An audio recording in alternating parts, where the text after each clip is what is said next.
ओम नमो भगवते वासुदेवाय नमः।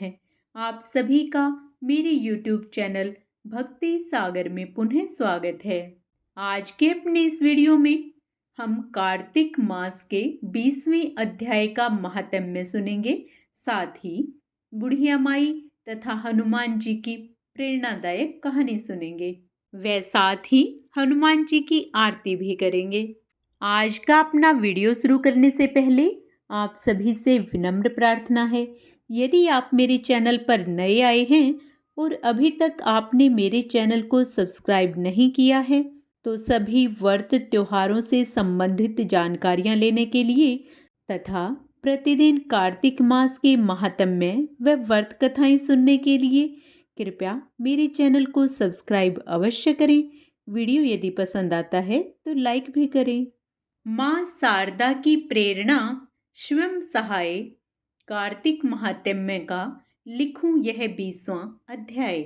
अब राजा पृथु ने कहा, हे देवर्षि नारद, इसके बाद युद्ध में क्या हुआ तथा वह दैत्य जलंधर किस प्रकार मारा गया, कृपया मुझे वह कथा सुनाइए।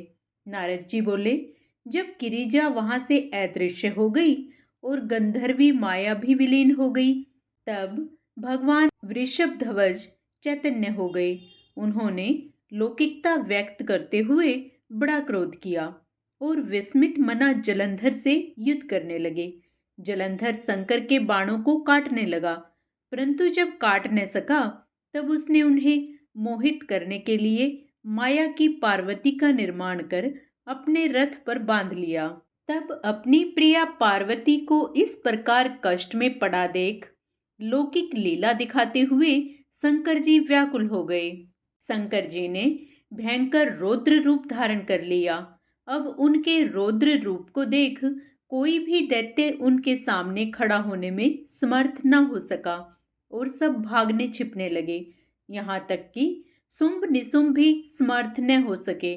शिवजी ने उन शुंभ निशुंभ को शाप देकर बहुत धिक्कारा और कहा, तुम दोनों ने मेरा बड़ा अपराध किया है।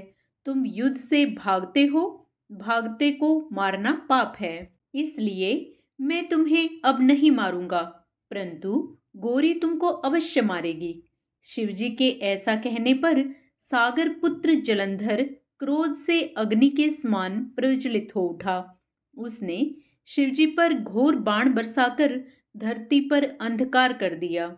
तब उस दैत्य की ऐसी चेष्टा देखकर शंकर जी बड़े क्रोधित हुए और उन्होंने अपने चरणांगुष्ठ से बनाए हुए सुदर्शन चक्र को चलाकर उसका सिर काट लिया। एक प्रचंड शब्द के साथ उसका सिर पृथ्वी पर गिर पड़ा और अंजन पर्वत के समान उसके शरीर के दो खंड हो गए। उसके रुधिर से संग्राम भूमि व्याप्त हो गई। शिवाज्ञा से उसका रक्त और मांस महारौरव में जाकर रक्त का कुंड हो गया तथा उसके शरीर का तेज निकलकर शंकर जी में वैसे ही प्रवेश कर गया जैसे वृंदा का तेज गौरी के शरीर में प्रविष्ट हुआ था। जलंधर को मरा देख देवता और सब गंधर्व प्रसन्न हो गए। माँ शारदा की प्रेरणा स्वयं सहाय। इस प्रकार 20वें अध्याय का महात्म्य समाप्त हुआ। अब हम कार्तिक मास में सुने जाने वाली बुढ़िया माई और हनुमान जी की पवित्र कथा सुनेंगे। बहुत समय पहले की बात है। किसी गांव में एक बुढ़िया माई रहती थी। उसके एक बेटा और बहू थे जो उसी के साथ रहा करते थे। एक बार जब कार्तिक का महीना आया तो बुढ़िया माई ने अपने बेटे से कहा कि वो कार्तिक स्नान के लिए जाएगी और 1 महीना गंगा जी के किनारे ही रहेगी। यह सुन बेटे ने अपनी पत्नी से कहा, माँ के लिए 30 लड्डू बनाकर दे दो ताकि वह पूजा पाठ करके खा सके। बुढ़िया माई की बहू थोड़ी गुस्सैल स्वभाव की थी।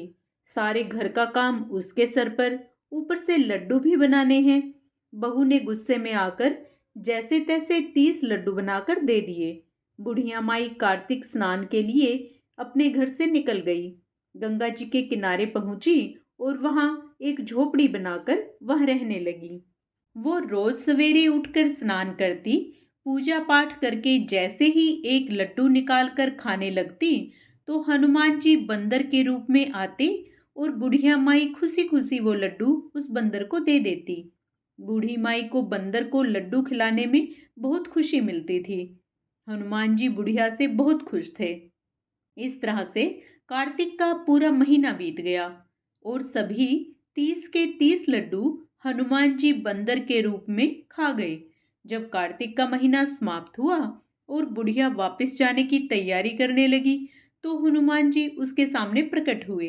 उन्होंने बुढ़िया माई की झोपड़ी की जगह एक आलीशान महल बना दिया। उसका घर धन दौलत से भर गया। अन्न धन के भंडार लग गए। उसकी काया निरोगी हो गई। यह सब होने के बाद वह अपने बेटे के पास वापस आई। बूढ़ी माई को इतना धनी देखकर उसकी बहू ने मन में सोचा कि अगले साल कार्तिक मास में अपनी माँ को कार्तिक स्नान के लिए अवश्य भेजेगी। और अगले वर्ष कार्तिक आने पर उसने अपनी माँ को कार्तिक स्नान करने के लिए कहा और अपनी सास के धनवान होने की सारी बात भी बता दी। बुरे मन से उसकी माँ भी कार्तिक स्नान पर जाने के लिए तैयार हो गई। बहू ने बहुत प्यार से पूरे 30 लड्डू देसी घी मेवे डालकर अपनी माँ के लिए बना कर दिए। माँ कार्तिक स्नान के लिए गई और जैसे ही सुबह सवेरे नहाकर लड्डू खाने बैठती तो हनुमान जी बंदर का रूप धारण करके उसके सामने आकर बैठ जाते। तो वो पत्थर मारकर उन्हें भगा देती। कहती, इस एक लड्डू से मेरा पेट तो भरेगा नहीं, तुम्हें और दे दूं। ये रोज का नियम था। पूरे 30 दिन तक यही चलता रहा। जब कार्तिक का महीना खत्म हुआ तो हनुमान जी फिर से प्रकट हुए और उन्होंने बहू की माँ की झोपड़ी को कूड़े के ढेर में बदल दिया और उसकी माँ को कोढ़िन बना दिया। इधर कार्तिक का महीना समाप्त होने पर उस बुढ़िया की बहू ने अपने पति से कहा कि कार्तिक का महीना समाप्त हो गया है, आप मेरी माँ को गाजे बाजे के साथ लेकर आओ। लड़का जब अपनी सास को लेने गया तो वहां देखता है कि उसकी कुटिया की जगह कूड़े का ढेर लगा है और वहां उसकी सास कोढ़िन बनी बैठी है। लड़के को देखकर हनुमान जी प्रकट होकर बोले, बेटा, तुम्हारी माँ ने सच्चे दिल से कार्तिक का स्नान किया था, इसी कारण तुम्हारी माँ पर कार्तिक देव प्रसन्न हुए। लेकिन तुम्हारी सास ने लालच और पापी मन से यह कार्तिक स्नान किया है। उसने कार्तिक मास में अपनी बेटी के घर का अन्न खाया है, इसलिए कार्तिक देवता इससे नाराज हो गए हैं और उन्होंने इसे कोढ़िन बना दिया है। हे कार्तिक महाराज, जैसी कृपया आपने बूढ़ी माई पर करी वैसी ही इस कहानी को कहने, सुनने और हुंकार भरने वाले सभी पर करना। जय कार्तिक महाराज, जय हनुमान जी की। अब हम मिलकर हनुमान जी की आरती करेंगे। आरती कीजिए हनुमान लला की, दुष्ट दलन रघुनाथ कला की। जाके बल से गिरवर कांपे, रोग दोष जाके निकट न झाके। अंजनी पुत्र महाबलदाई, संतन के प्रभु सदा सहाई। देवी रघुनाथ पठाए, लंका जारी सिया सुधिलाए।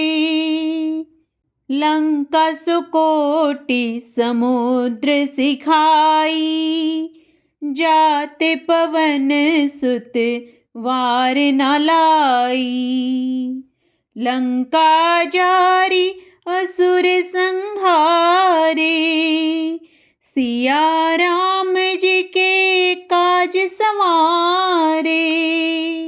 लक्ष्मण मूर्छित पड़े सकारे, आनि संजीवन प्राण उबारे। पैठी पाताल तोरी जमकारे, अहि रावण की भुजा उखारे।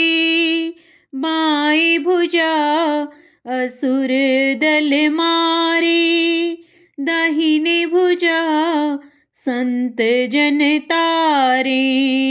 सुर नर मुनि जन आरती उतारे। जय जय जय हनुमान उचारे। कंचन थार कपूर लो छाई। आरती करत अंजना माई। जो हनुमान जी की आरती गावे, बसी बैकुंठ परम पद पावे। लंक विध्वंस किए रघुराई। तुलसीदास स्वामी कीर्ति गाई। आरती कीजे हनुमान लला की। दुष्ट दलन रघुनाथ कला की।